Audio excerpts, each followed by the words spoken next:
Head of the Supply Chain and Customer Experience, Flipkart Group, Shri Hemant Badri ji, Shri Saket Chaudhary ji, CFO Flipkart Group, Shri Satyaprakash रावता जी, हमारे विधायक, DC साहब, CP साहब, उपस्थित यहाँ सभी फ्लिपकार्ट से संबंधित मैनेजमेंट के लोग, हमारे यहाँ के वर्कर्स, शुभचिंतक, पत्रकार, छायाकार मित्रों, एक बहुत ही प्रेस्टिजियस प्रोजेक्ट जिसको कहना चाहिए फ्लिपकार्ट का, आज जिसका ग्राउंड ब्रेकिंग, जिसको हम अपने शब्दों में भूमि पूजन कहते हैं, इसका शुभारंभ किया है। और मैं पूछ रहा था रजनीश जी से कि टाइमलाइंस क्या रखी हैं, तो उन्होंने बताया कि 2 साल में पूरा ये जो प्रोजेक्ट है ये कंप्लीट हो जाएगा और हमारा डिलीवरी सिस्टम कुछ चालू हो जाएगा। एक बहुत अच्छा साइज का जिसको कहना चाहिए, जैसा बताया कि एशिया का सबसे बड़ा एक ऐसा ही सप्लाई चेन का हमारे यह बनेगा। 140 एकड़ में इसका फैलाव है। जैसा बताया कि 10,000 लोगों को रोजगार भी मिलेगा और एक अनुमान से हर महीने 50 करोड़ लोगों को यानी ग्राहकों को यहाँ की माल की सप्लाई हो सकेगी।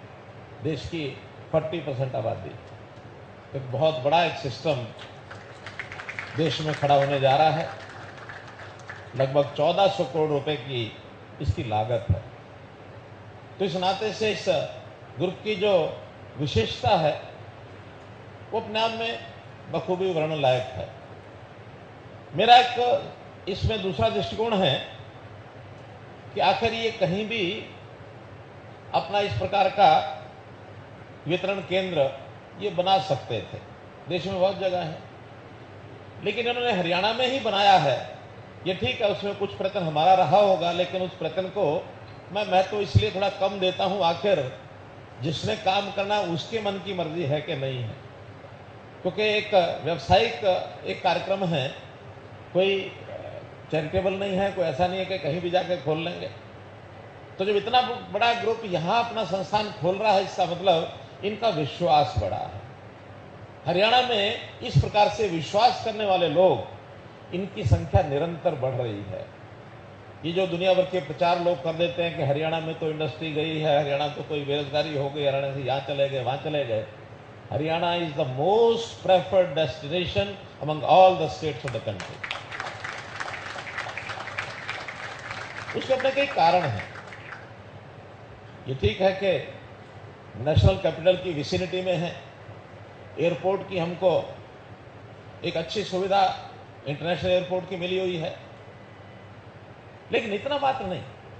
हरियाणा में अपने आप में जो हमने फैसिलिटेट किया है चीजों को, इंफ्रास्ट्रक्चर, खास करके दक्षिण हरियाणा का जो इंफ्रास्ट्रक्चर है, चाहे वो केएमपी रोड हो, चाहे हरियाणा ऑर्बिटल रेल कॉरिडोर हो, चाहे 17 नेशनल हाईवेज जिसमें से आधे पूरे हो चुके हैं, आधे पर निर्माण चल रहा है, चाहे रैपिड रेल ट्रांसपोर्ट की सर्विस है, मास रैपिड ट्रांसपोर्ट सर्विस है, यह हमारा नांगल चौधरी में जो लॉजिस्टिक हब बनने जा रहा है, डेडिकेटेड रेल कॉरिडोर है, दिल्ली मुंबई हाईवे है, एक्सप्रेसवे है। ये सब इस क्षेत्र की एक, ये कहना चाहिए कि उभरता हुआ जो एक दृश्य है इस इलाके का। गुरुग्राम जो है अपने आप एक आइकन सिटी है सारी दुनिया में। गुरुग्राम का नाम कहीं भी जाके पूछ लो। 500 फॉर्चून कंपनीज में से अब 400 कंपनीज के यानी ऑफिसेस वो गुरुग्राम में खुल चुके हैं। तो एक इंटरनेशनल लेवल जैसे एक सिटी का होता है, उस प्रकार से ये सब है। तो यही एक कारण है कि बड़ी बड़ी कंपनीज यहाँ आ रही हैं। मारुति के बारे में बहुत चर्चा थी। मारुति तो अब शायद गुजरात चली जाएगी, यहाँ चली जाएगी, वहाँ चली जाएगी। जितना बड़ा एरिया, लगभग 900 करोड़ 800 एकड़ भूमि पर खरखोदा में HSIDC की जमीन उनको दी हमने, उस पर वो बड़ा प्रोजेक्ट लगा रहे हैं। और जितने प्रोजेक्ट अभी तक हैं, चाहे उनका मानेसर है, गुरुग्राम का है, बाकी सबसे बड़ा प्रोजेक्ट वो खरखोदा में होगा। तो ये हजारों लोगों को रोजगार, और इसमें से जो एक इकोनॉमी का साइज वो प्रदेश का बढ़ता जा रहा है, जिसका सीधा देश को भी लाभ है। मोदी जी ने एक विचार मन में लाए हैं वो कि दुनिया में अभी हम 5वें स्थान पर हमारी गिनती होती है अगर हम इकोनॉमिक दृष्टि से देखें, लेकिन हम कैसे तीसरे स्थान पर पहुंचे, कैसे हम जल्दी से जल्दी $5 ट्रिलियन क्लब के सदस्य बने। $5 ट्रिलियन क्लब का मतलब है कि दुनिया की सर्वश्रेष्ठ एक ताकत, उसके हम सदस्य बन जाए, और उसमें हरियाणा का अपना योगदान है। 24-25 के अंत तक मुझे लगता है कि 15 लाख करोड़ रुपए की हमारी जीडीपी ये देश के जीडीपी के अंदर योगदान करेगी। पर कैपिटा इनकम हरियाणा का आज भी हाईएस्ट है। हमारा जो GST collection per capita Haryana का अमंग लार्जर स्टेट्स वो हाईएस्ट है। छोटी स्टेट्स में गोवा है, सिक्किम है, उसमें तो हमारे से ज्यादा हो सकता है। छोटी स्टेट है, कंजम्पशन अच्छी है, क्योंकि ये कंज्यूमर स्टेट्स को जीएसटी ज्यादा आता है। प्रोडक्शन स्टेट्स जीएसटी कलेक्शन ज्यादा करते हैं, तो हम कलेक्शन करने के बाद जो कंज्यूम करेंगे वो बचेगा, बाकी देश के काम आएगा। जो इस थ्योरी को जानते हैं उनको पता है। तो मित्रों, फ्लिपकार्ट जैसा ये संस्थान, ये जो वेयर हाउस बना है, वेयर हाउस और लॉजिस्टिक्स को भी हमने उद्योग का दर्जा दिया है। तो उद्योग के नाते से जितनी हमारी फैसिलिटीज है वो सब वेयर हाउस को भी मिलती हैं, लॉजिस्टिक्स हब को भी मिलती हैं, और इनके नाते से आगे जो फैलाव होता है, क्योंकि इस उद्योग में चेन है, इस चेन में एक इनके लिए सप्लाई चेन है, एक ये आगे सप्लाई चेन बनाए हुए हैं। तो इनकी सप्लाई चेन में हमारा जो रॉ मटेरियल है, एग्रीकल्चर स्टेट होने के नाते से, तो हमारी जो एग्रो इंडस्ट्री है, जिसमें फ्लिपकार्ट ने रुचि दिखाई है, चाहे वो प्रायरली से प्रोडक्ट बनाने की बात हो, चाहे कोई और प्रोडक्ट बनाना हो, या फिर जो हमारे फूड प्रोसेसिंग के जो यूनिट्स हैं, उन यूनिट से अच्छे ब्रांड बना करके, पैकेजिंग अच्छी करके, सर्टिफिकेशन करके, वो सामान भी इनसे जो करार हुआ है उसके अंदर उनको प्राथमिकता देंगे। इसी प्रकार जो हमारे सेल्फ हेल्प ग्रुप्स है, जिसकी चर्चा कर रहे थे हमारे गुरमीत सिंह जी, रजनीश जी, तो उसकी चर्चा भी मैंने इनसे की। मैंने कहा हमारे 55,000 सेल्फ हेल्प ग्रुप्स हैं, 5 लाख महिलाएं उसकी मेंबर्स हैं, उनके घर के रोजी रोटी का एक विषय है। अच्छी चीजें, बहुत एक कंपटीशन में जिसको कहना चाहिए, अच्छा नेशनल लेवल की भी चीजें उसमें काफी है, मैंने स्वयं देखी हैं। उसकी ब्रांडिंग, पैकेजिंग, सर्टिफिकेशन करके और हम इनको उपलब्ध कराएंगे, वो पूरे देश में उसकी सप्लाई हो सकती है। ऐसे हमारे एफपीओज हैं, फार्मर्स प्रोड्यूसिंग सेंटर, उनमें भी जो प्रोडक्शन होती है उसके साथ भी सीधा करार हो सकता है। तो एक प्रकार का, चाहे वो रॉ मटेरियल है, चाहे वो रोजगार है, और चाहे प्रदेश की आर्थिक स्थिति है, हर दृष्टि से ये अपने आप में ये सेंटर प्रदेश के लिए हितकारी है, प्रदेश के लिए हितकारी है, विन विन सिचुएशन है। कंपनी भी ग्रो करने का उनको एक अवसर है, क्योंकि ये जो क्षेत्र है ये लगातार बढ़ रहा है, एक्सपेंशन लगातार हो रहा है। मानेसर, गुरुग्राम का तो विकास काफी हुआ, मानेसर की साइड का विकास अभी आगे बढ़ रहा है, और कुछ दिनों के बाद मानेसर से आगे इसी ये जो हमारा एरिया है फ्लिपकार्ट का, इसी में साथ बाजू लगते 10,000 एकड़ में जंगल सफारी ये विकसित होने जा रहा है। और उस जंगल सफारी के विकास के कारण से न केवल नेशनल लेवल बल्कि इंटरनेशनल लेवल के भी टूरिस्ट वो यहाँ आते हैं, आएंगे। अब ये ठीक है कि यहाँ अभी जैसा डिप्टी सीएम साहब ने रखा कि एक हम यहाँ कोई सेंटर अपना जिसको रिटेल आउटलेट कह सकते हैं, उसका कोई कुछ कठिनाइयां हैं कि रिटेल आउटलेट शायद अभी होगा कि नहीं होगा, लेकिन उसमें से कोई रास्ता निकालेंगे। न भी रिटेल आउटलेट होगा तो जो आसपास की आबादी के रिटेल आउटलेट ये जहां सप्लाई करेंगे वहां तो आएंगे ही, तो वहां आएंगे तो उसमें से कंजम्पशन बढ़ेगी, टर्नओवर बढ़ेगा। एक कठिनाई थोड़ी जो ध्यान में आती है वो आती है हमारे जो गांव-गांव में, शहर में जो रिटेलर्स, जो किराना मर्चेंट्स, जो इस प्रकार के जनरल स्टोर्स इन प्रोडक्ट्स को सप्लाई करते हैं, वहां एक चिंता का विषय हो जाता है कि हमारे काम का क्या होगा। हालांकि मुझे लगता है बढ़ती आबादी के कारण से उनका भी कोई कम काम नहीं होता और ये भी एक्सपेंशन होना ही होना है। लेकिन एक मैं जरूर अपनी ओर से आपके जो मैनेजमेंट के लोग हैं उनको आप ये विषय सामने रखें उनके सामने कि हम